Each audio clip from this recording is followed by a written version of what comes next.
Hi, good morning. It is Wednesday morning. I think it might be day 27.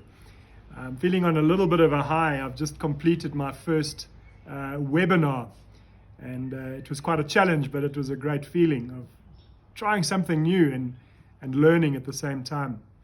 It did remind me of a story and a phrase that has stuck with me since that story. We were walking in the traditional healers markets of KwaZulu-Natal in Durban, in Warwick Triangle, and we came across a traditional healer.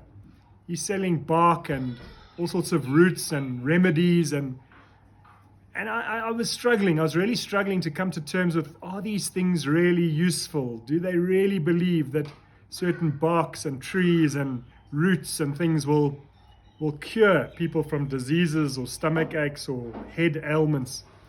It was a truth in my own head that I was battling with. As I walked away, I heard this gentleman. He said in Zulu, he said, "Ukushaya ngezinduku izimbili." My pronunciation is terrible, but what I learned from that as I spoke to my colleague Jeff, he said it means there's fighting with two sticks. He's fighting with two sticks. Now, what I learned is that in the martial art of stick fighting, these boys, these warriors, use two sticks. The first is the stick of attack, which is the isikili, I think. And the second is the uboko, which is the stick of defense. And if a warrior is caught with only one stick, he renders himself hopelessly vulnerable to attack. In the context of that healing, what it meant is that when people are desperate to be cured, they could cocoon into the comfort of cultural cures, but they might also move mindfully into modern medicine.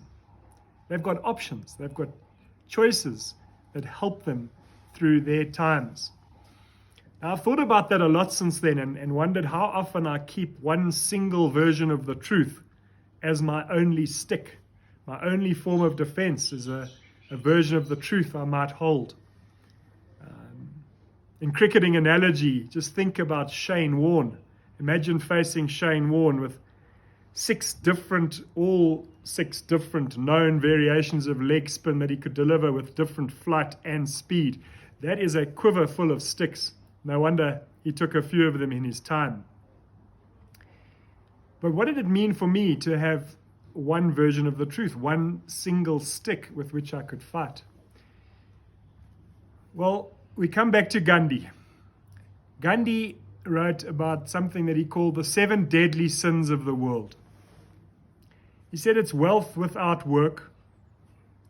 He said that it's pleasure without conscience. It's knowledge without character. It's commerce without morality. It's science without humanity. It's religion without sacrifice. And it's politics without principle.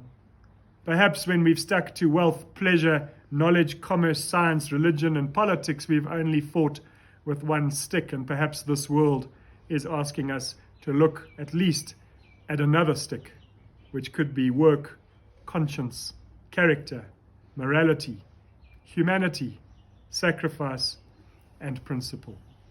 There is apparently one component to wisdom, and that is the ability to hold different contexts of ambiguity in uncertainty. That is perhaps a time we're at now. And having conducted my first webinar, I've realized perhaps I can fight with more than one stick. I hope you have a wonderful Wednesday, and I look forward to seeing you tomorrow, perhaps with another stick.